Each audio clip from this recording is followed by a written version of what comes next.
Page 138, he's got the whole world in his hands. This piece, in the left hand throughout, you're using primary chords in 3 different keys.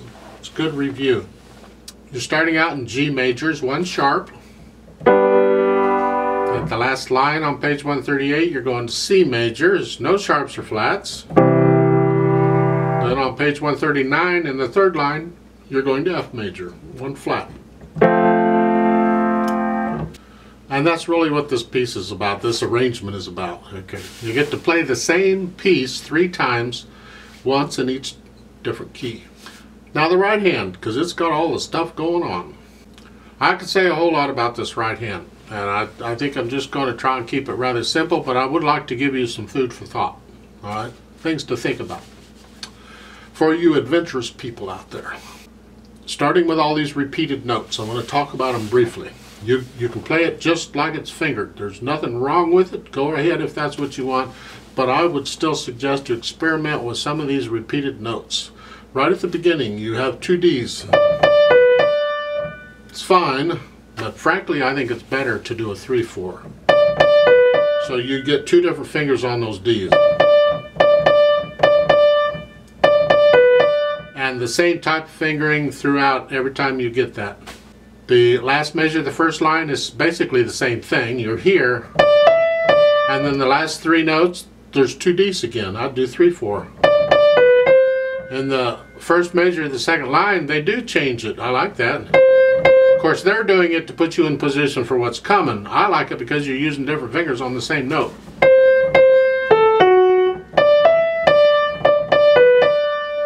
Type thing. But I would suggest that fingering, and you can use that throughout this whole piece. Rhythm wise, I hope the rhythm's not causing you too much trouble. Got 8th notes, so you got to do the 1 and 2 and 3 and 4 and thing, but it's like the last measure of the 1st line.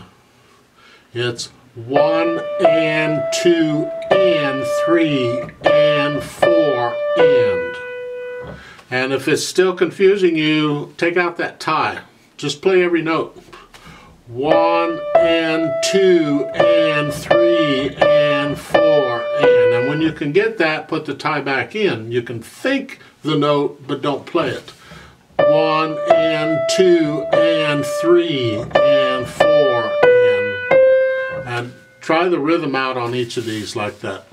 For instance, the 2nd measure of the 1st line, you have a half note, 2 counts, and then 2 8th notes.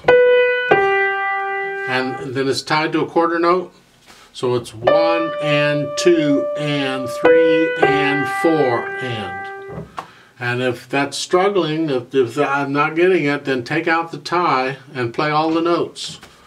1 and 2 and 3 and 4 and. So you can play that last quarter note, but once you get it, then put the tie back in, and you can think play the quarter, just don't play it. You're just holding it down. It's called syncopation. Well, hopefully you've had syncopation. This piece has it all over the place. The left hand is all just pretty much quarter notes except for the last measure of each of the first 2 times this happens. 3rd line down on page 138. It's the last measure in the left hand. You have 8th note first. Okay, it's a short note first, so it's 1 and. The quarter note comes on the end of 1. 1 and 2 and. Another way of doing this, if it's really getting you, is to just play 8th notes. Turn that quarter note into 2 8th notes. So it's this way. And you're just playing 4 8th notes. Okay, now tie the 2 middle 8th notes together. You could think 2 8th notes.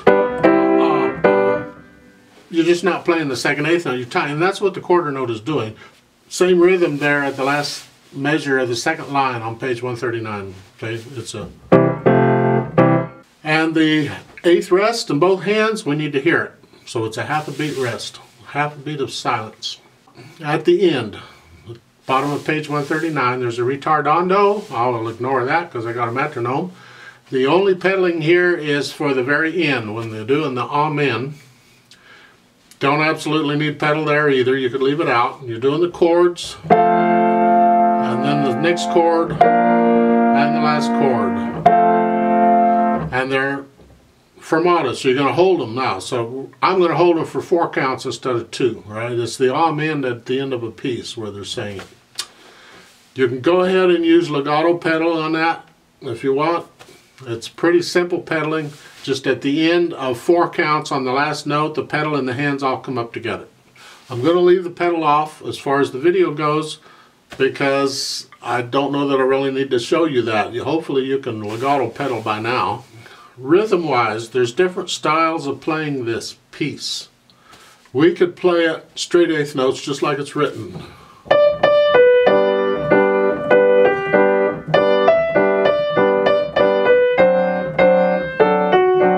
Just like it's written. It's fine. It's not wrong. It's okay. But normally this piece is played in a more swing style or a jazz style. And that means we rock the 8th notes. We play them uneven. We go bum, ba bum, ba bum, ba bum. So it's this way.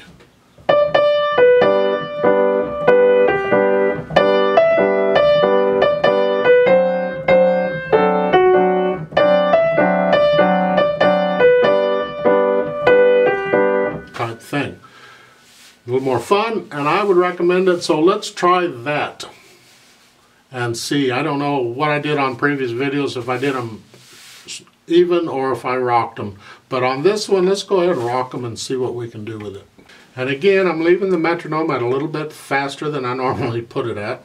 Let's see if you can do it at this speed, because it goes faster than this. So the right hand is here, unless you're going to use the fingering I suggested, in which case you're going to start with 3rd finger. And the left hand is in G position. If you're going to use pedal, put the foot on the pedal now so it's ready to go. Don't wait until the time comes. That's too late. I'll give you 3 counts. We come in on the end of 3. So it's like 1, ready, and go. Like that, okay? 1, ready, and go.